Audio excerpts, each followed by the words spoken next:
Assalamualaikum warahmatullahi wabarakatuh. Waalaikumsalam warahmatullahi Wabarakatuh. Selamat malam. Materi saat ini tentang PPH pasal 26 dan PPH pasal 4 ayat 2 atau yang sering kita kenal atau yang sering disebut yaitu tentang PPH yang bersifat final ya.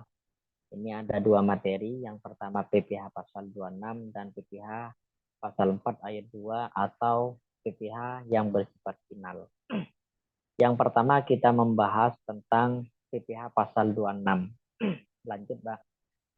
Nah, kita harus memahami terlebih dahulu terkait konsep dasar atau pandangan umum atau pengertian secara umum perihal PPH pasal 26. Sebenarnya pertemuan sebelumnya saya sudah menyinggung dan juga sedikit membahas tentang materi PPH pasal 26. Ini waktu itu pertemuan sebelumnya itu ada materi tentang PPH pasal 21 ya. Pasal PPH pasal 21. Lah di situ juga sedikit saya membahas tentang PPH pasal 26. Namun saat ini kita akan membahas lebih luas lagi, lebih komprehensif sehingga kita bisa memahami konsep dasar secara umum PPH pasal 26 itu sendiri. Baik, ini sebenarnya hampir sama ya, hampir sama dengan PPH pasal 21. Dulu itu disamakan PPH 21 atau PPH pasal 26. Kenapa itu dimasukkan dalam satu materi waktu itu? Karena memang ini hampir sama. Kalau kita paham PPH pasal 21, di mana PPH pasal 21 itu adalah pemberlakuan, kan? Pemberlakuan PPH pasal 21 itu kepada kegiatan-kegiatan wajib pajak yang bekerja atau orang-orang yang melaksanakan kegiatan-kegiatan pekerjaan seperti manajer, seperti buruh, seperti sebagai pegawai itu akan dikenakan PPH pasal 21. Namun yang berbeda adalah PPH 21 dengan PPH 26 ini adalah di subjek pajak. Apa subjek pajaknya itu? Kalau PPH pasal 21 itu subjek pajaknya adalah orang pribadi yang tinggal di negara Indonesia. Dia itu berpenduduk warga Indonesia dan tinggal di Indonesia. Nah, itulah subjek pajak daripada PPH pasal 21. Sedangkan PPH pasal 26 ini berbeda. PPH pasal 26 ini adalah wajib pajak yang orang luar negeri, ya kan, orang luar negeri yang bekerja di negara Indonesia. Nah, itu adalah wajib pajak di PPH pasal 26. Makanya ketika kita membaca atau memahami terkait dengan definisi PPH pasal 26 itu mengatur tentang pemotongan atas penghasilan yang bersumber di Indonesia.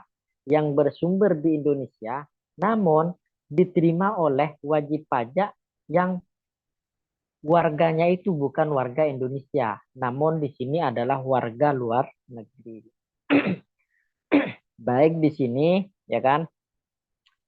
Nah, baik di sini yang wajib pajak pribadi atau wajib pajak badan. Di sini, kalau PPH 21 itu kan memang fokus untuk wajib pajak pribadi. Lah, sedangkan untuk PPH pasal 26 ini, ya kan, PPH pasal 26 ini diberlakukan baik itu wajib pajak pribadi dan wajib pajak badan. Namun di sini pasal PPH pasal 26 ini tidak diberlakukan pada BUT. BUT ini sama-sama badan. BUT ini sama-sama badan, namun tidak diberlakukan untuk PPH pasal 26. Nah, BUT ini nanti ada pasal tersendiri. Kita sudah membahas tentang BUT ya. Pertemuan-pertemuan sebelumnya kita sudah membahas BUT itu dan berapa tarif dikenakan kepada BUT, Badan Usaha Tetap.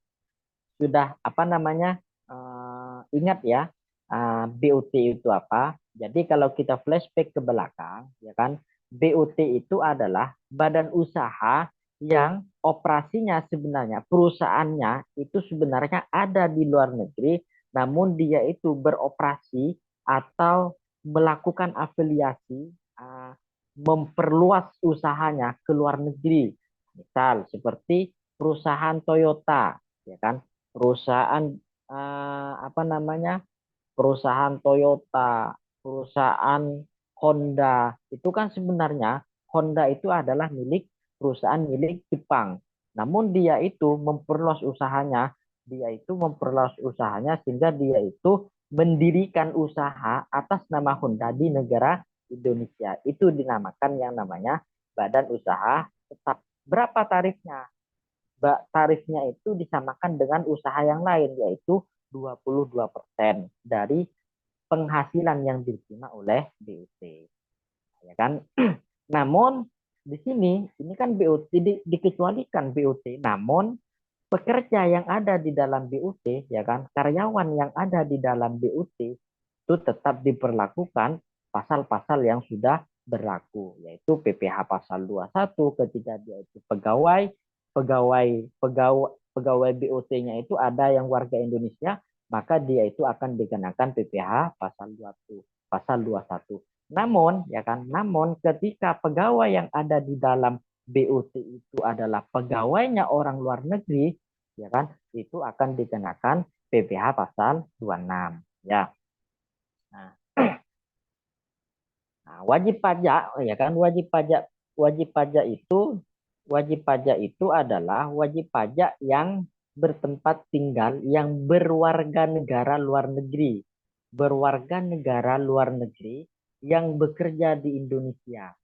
Ini adalah wajib pajaknya atau kita sering subjek pajaknya daripada PPh pasal 26. Syaratnya apa? Bahwa dia itu sebagai warga negara luar negeri dan mendapatkan penghasilan dan dikenakan tarif pasal PPh pasal 26. Syaratnya adalah dia itu tidak melebihi dia itu bertempat tinggal di negara Indonesia tidak melebihi 183 hari selama setahun. Kalau melebihi dari 183 hari, maka dia secara otomatis wajib untuk berpindah ke warga negaraannya sebagai warga negara Indonesia dan dikenakan tarif yang berlaku di negara Indonesia. Kalau dia itu sebagai pegawai, maka dikenakan PPh pasal 21. Namun dia itu ya kan kurang dari 183 hari, ya kan, kurang dari 183 hari, maka dia akan dikenakan PPh pasal 26. Ya, contohnya apa?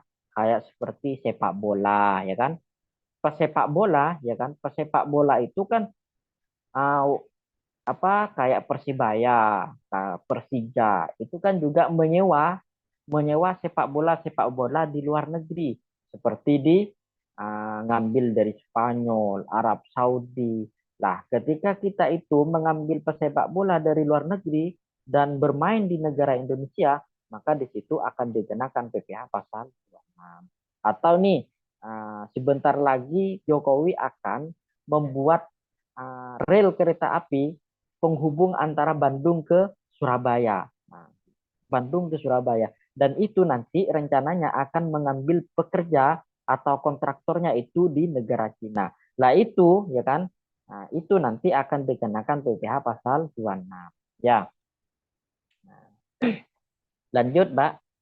Nah, ini adalah objek pajak PPh pasal 26. Objek pajak PPh pasal 26 ini untuk tarifnya itu sama 20%. Namun nanti yang menjadi DPP atau yang sering kita sebut adalah dasar pengenaan pajak itu bervariasi tergantung dari objek pajaknya.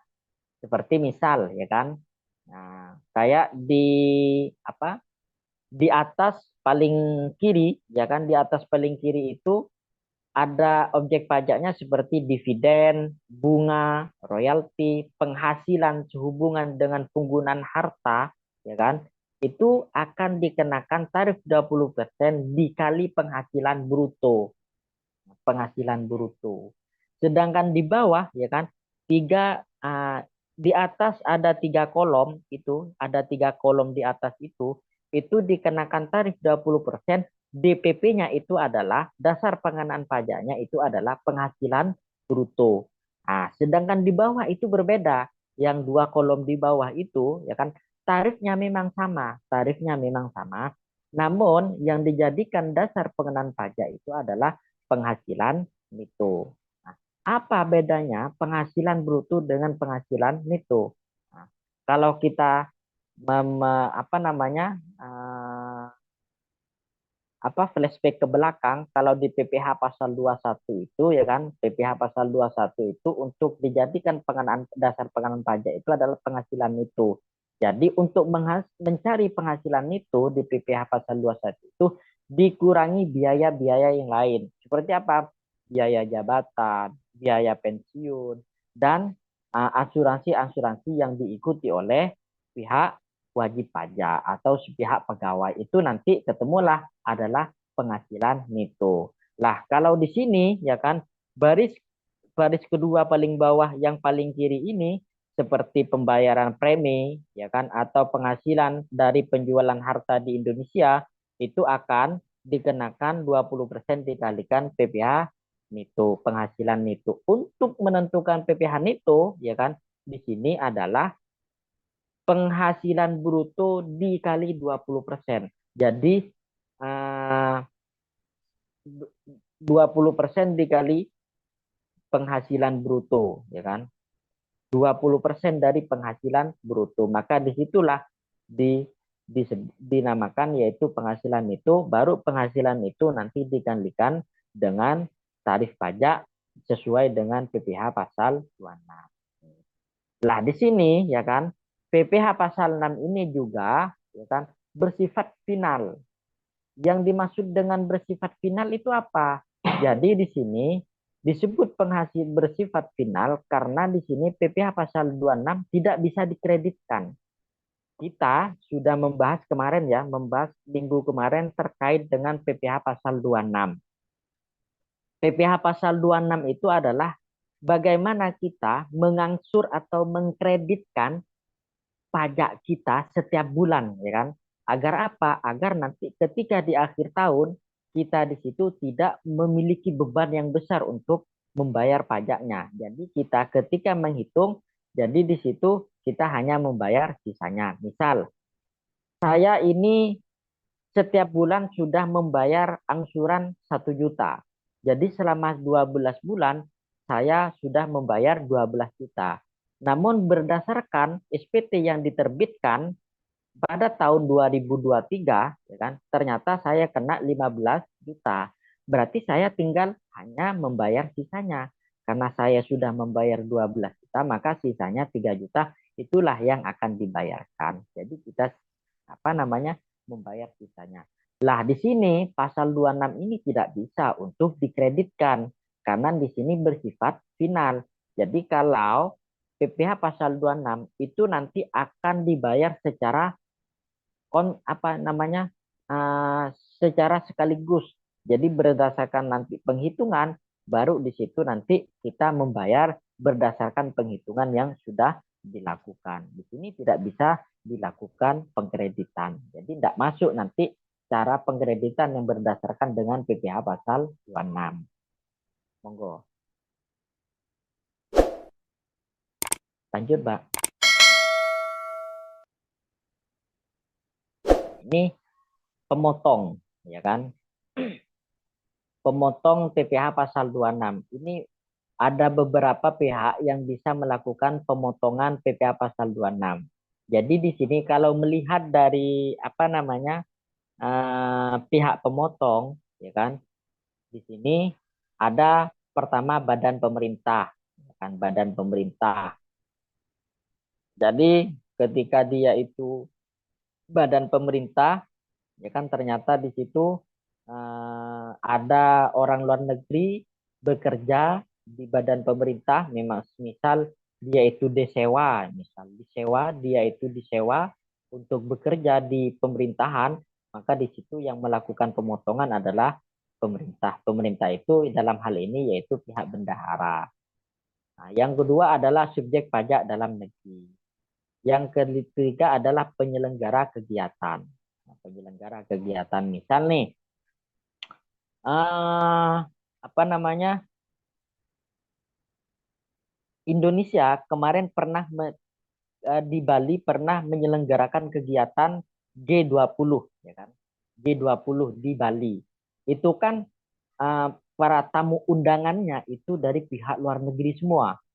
Presiden-presiden baik di Singapura, Malaysia, Arab Saudi, Amerika Serikat, ya kan? Dan Rusia itu datang. Lah dia itu datang ke sini, dia itu mendapatkan honor honor. Nah, jadi misal melaksanakan kegiatan dia itu mendapatkan honor dan tanda tangan.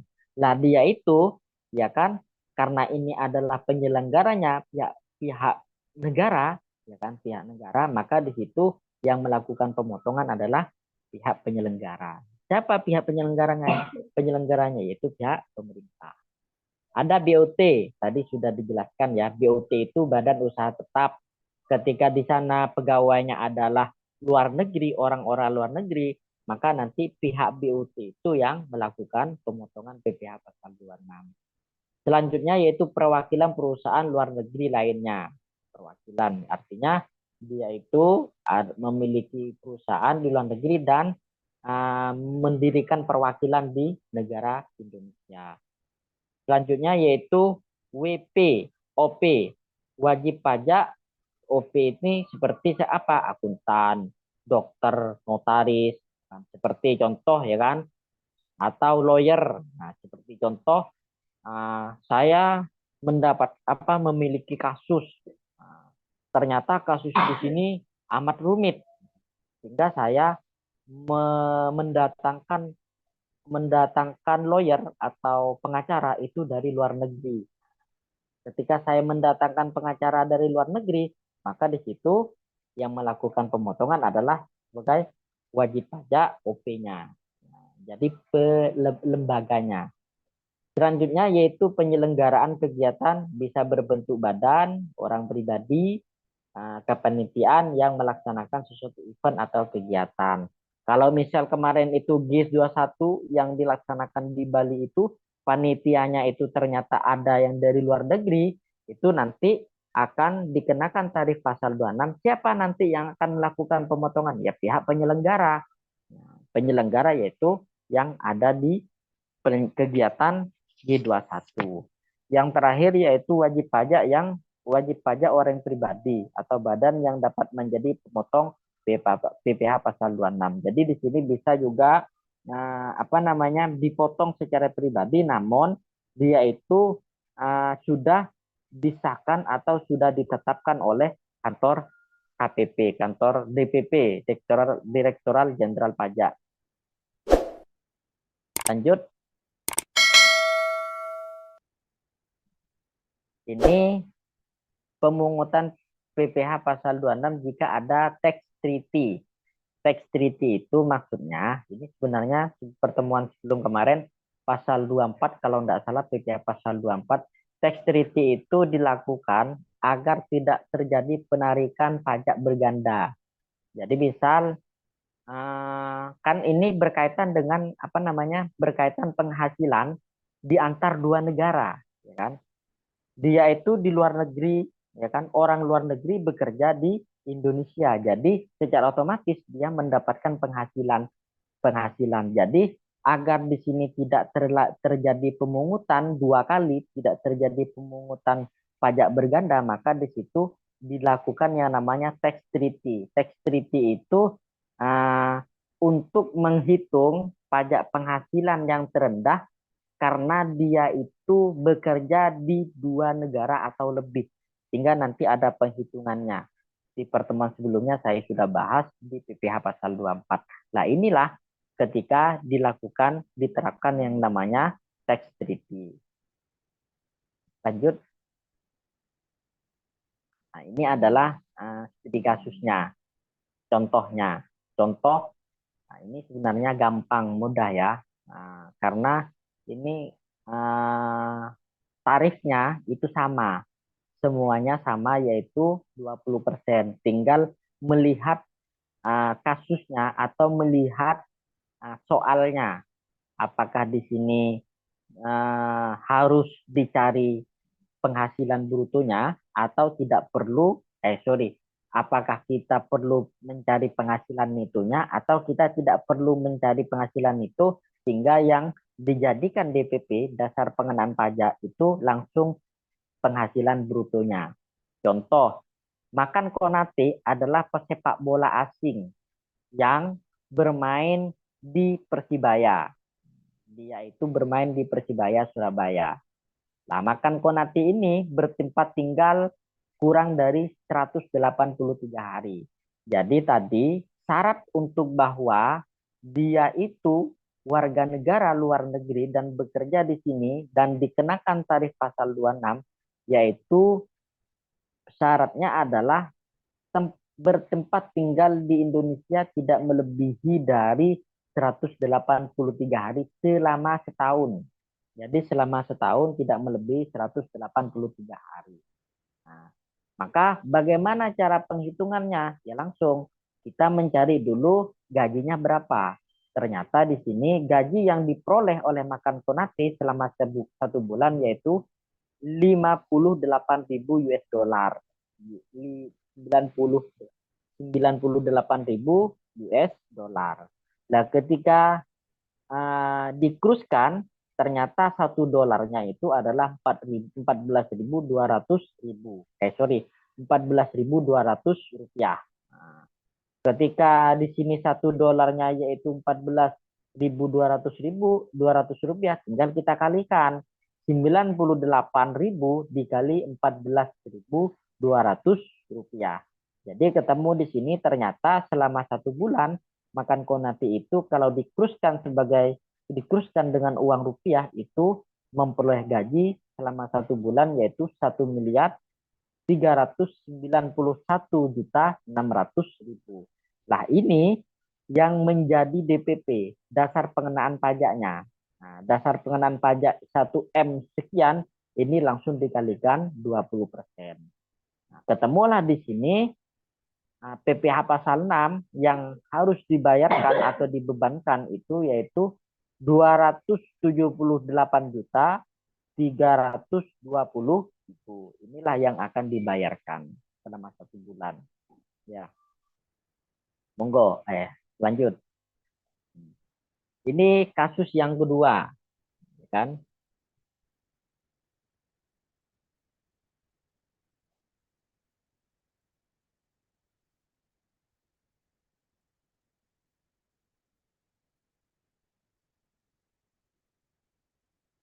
Ini adalah kasus yang kedua. PT Madura membayar royalti ke perusahaan yang berada di Singapura